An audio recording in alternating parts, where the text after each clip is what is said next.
Assalamualaikum warahmatullahi wabarakatuh.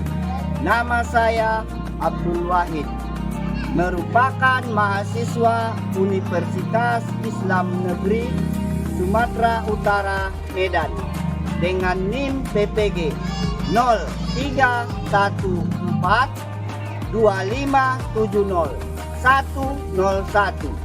Pada hari ini saya akan melaksanakan pembuatan video uji kinerja di Min 1 Padang Lawas, Sumatera Utara dengan materi Indonesia sebagai negara maritim dan negara agraris di kelas 5B. Terima kasih dan selamat menyaksikan. Assalamualaikum warahmatullahi wabarakatuh.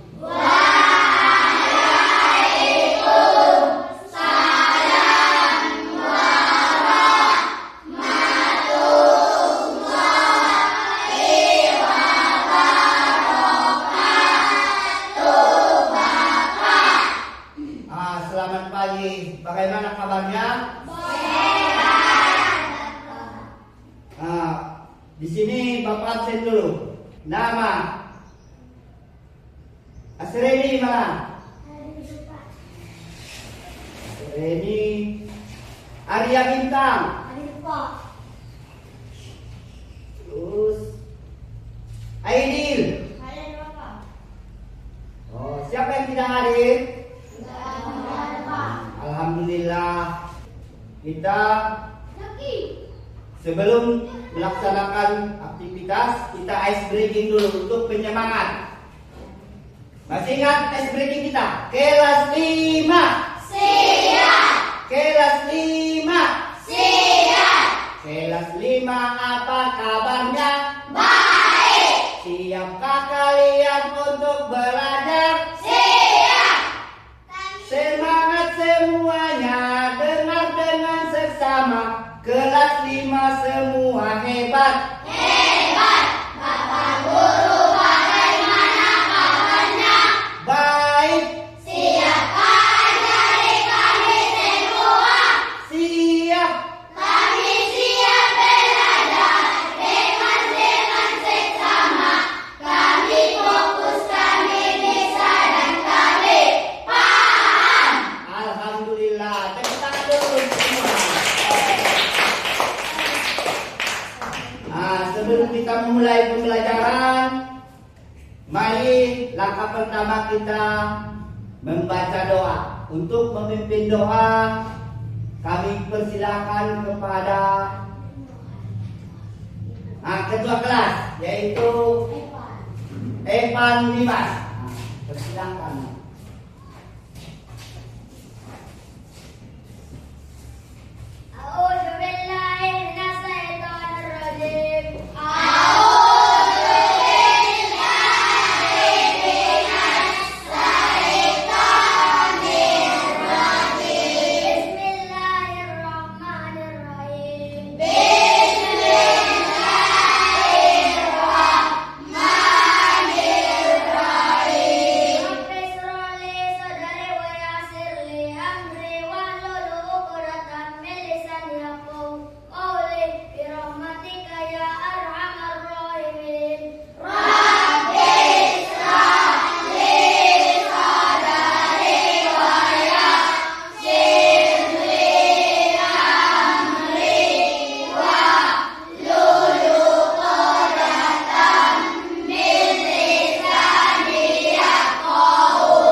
Sekarang kita sudah membaca doa dan langkah selanjutnya untuk bangsa Indonesia. Mari hari ini kita menyanyikan lagu kebangsaan kita, yaitu lagu Indonesia Raya. Silakan berdiri seluruhnya.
seperti semula.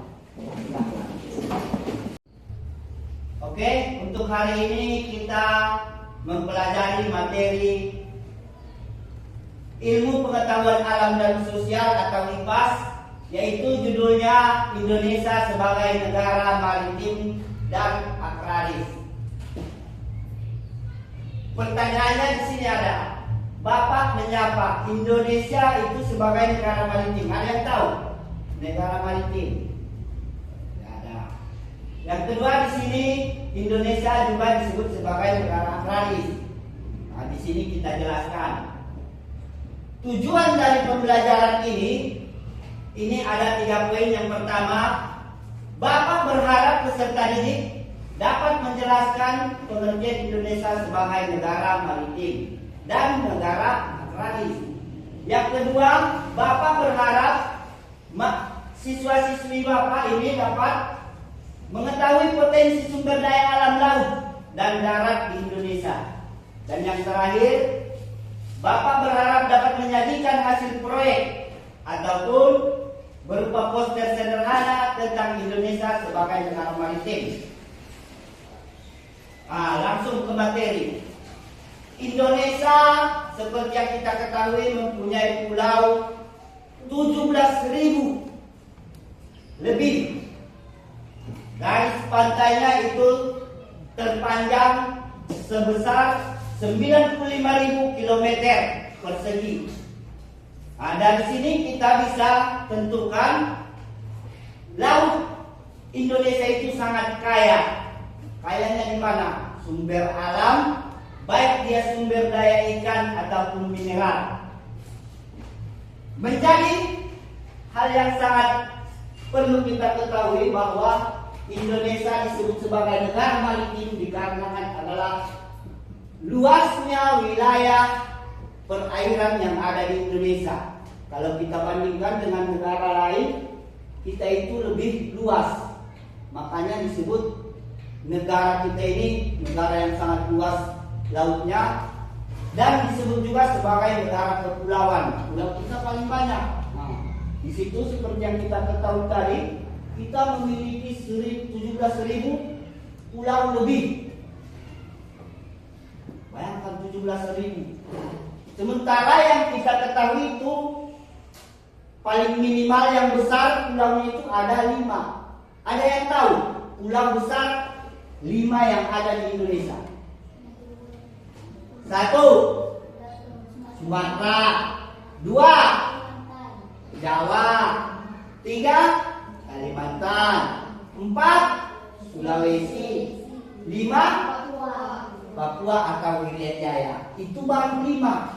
Sementara secara kenyataannya kita memiliki 17.000. Berarti berapa lagi perbandingannya? Banyak. Lebih. Yang kita ketahui cuma 5. Yang kecil-kecil belum lagi termasuk. Salah satunya ada Kepulauan Batam, Kepulauan Natuna, Kepulauan Tanjung Pinang. Belum lagi Kepulauan Timur. Itu banyak yang kecil-kecil. Yang kita ketahui pada umumnya yang besar, Pulau Jawa, Kalimantan, Sulawesi, Sumatera, Irian Jaya. Di sini sumber potensi maritim Indonesia ini sangat banyak. Yang pertama di sini ada sumber daya perikanan. Sumber daya perikanan ini salah satunya itu ada ikan tuna, ikan kerapu, udang, cumi, tongkol, dan lain-lain. Banyak lagi yang tidak disebutkan di situ. Itu yang pertama. Makanya kita sebagai bangsa Indonesia harus menjaga wilayah perairan kita, sehingga tidak ada nanti penyimpangan-penyimpangan yang diambil oleh negara lain.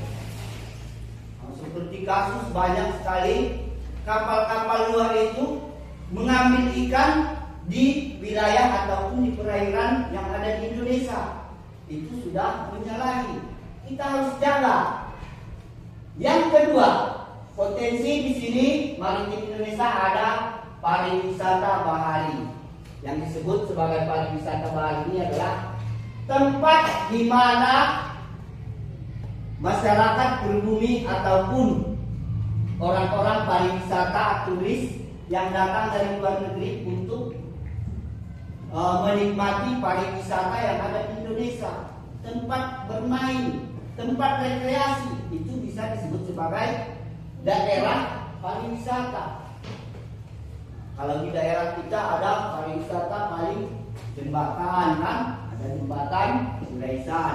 Itu salah satu unsur kecil dari yang disebut sebagai pariwisata bahari. Kemasukan untuk negara juga banyak dari bidang pariwisata ini. Devisa, orang turis datang ke Indonesia maka akan mendapatkan keuntungan kepada negara kita. Nah, ini juga harus kita jaga dan kita kembangkan.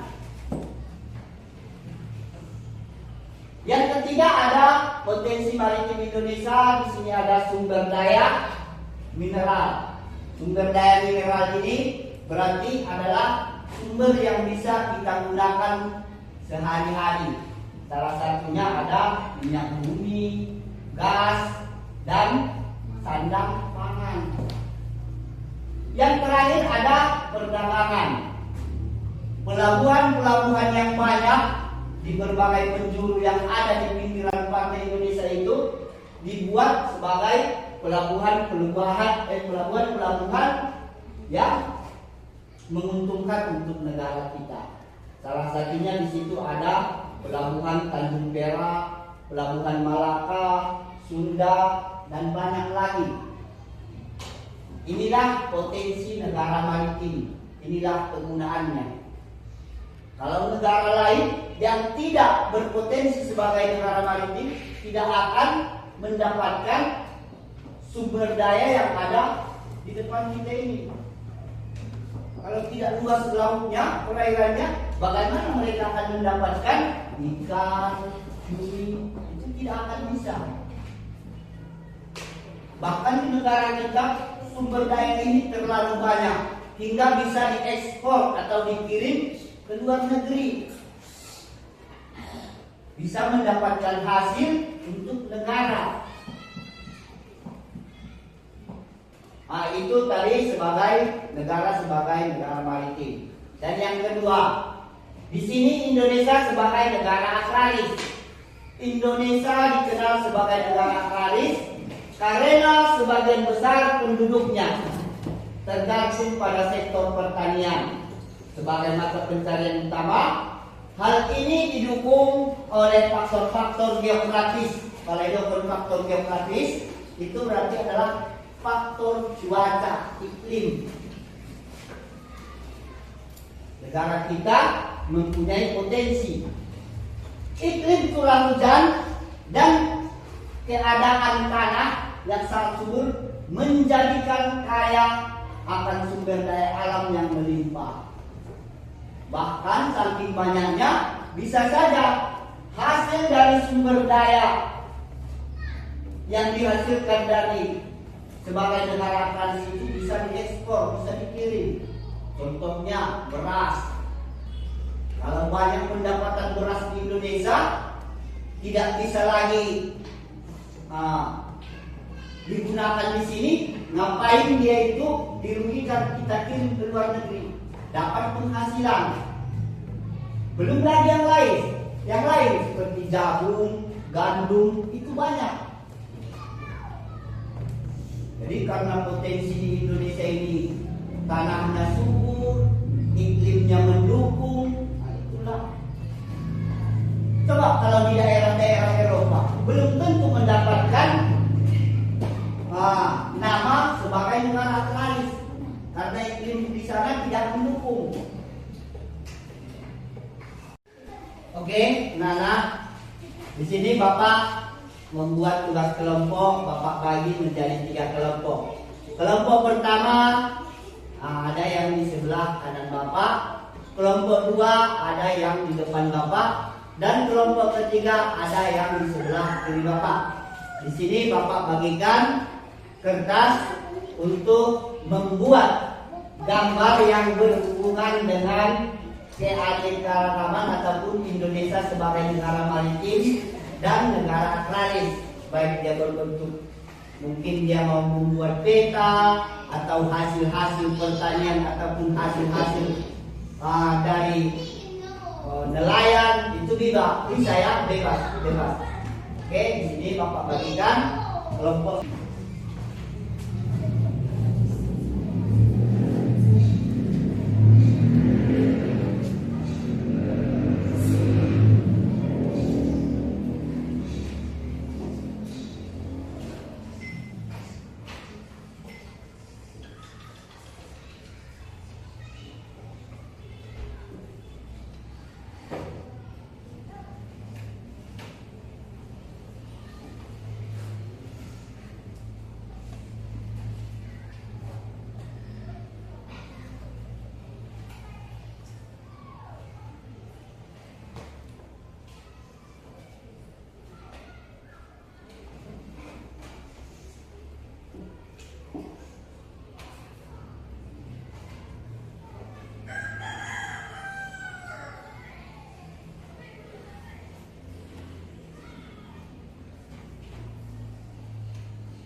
Oke, udah siap anak-anak? Yang sudah selesai itu satu-satu kelompok antar ke depan ditempel di papan tulis. Oke, ini namanya kelompok 1, kelompok 2 mana? Oke, kelompok 3 maju ke depan, kita tempel.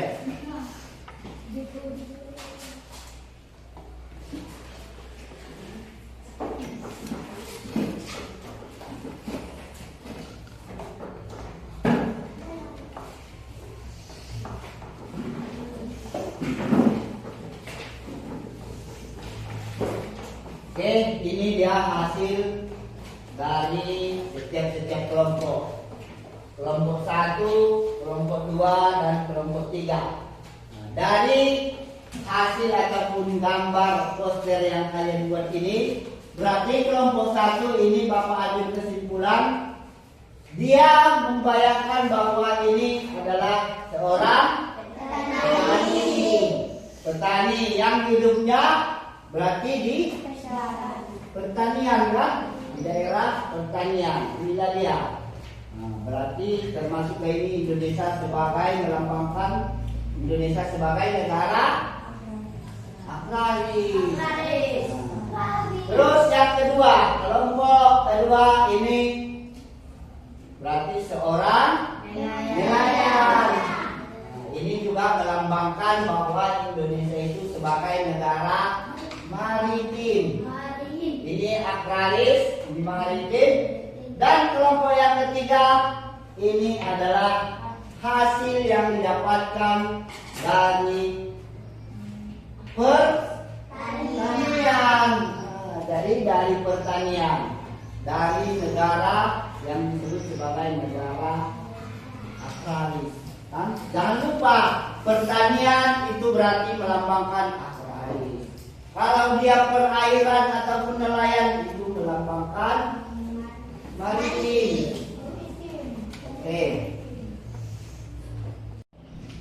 Oke, untuk kesimpulan pembelajaran kita hari ini, Bapak menyimpulkan bahwa Indonesia ini bisa dijuluki sebagai negara maritim dan negara agraris, langsung dua-duanya. Dapat dia negara maritim berarti negara yang dikelilingi oleh perairan ataupun laut. Dikarenakan luas wilayah pantai kita itu sangat luas dan dibagi dari berbagai kepulauan. Yang kedua, negara sebagai negara agraris.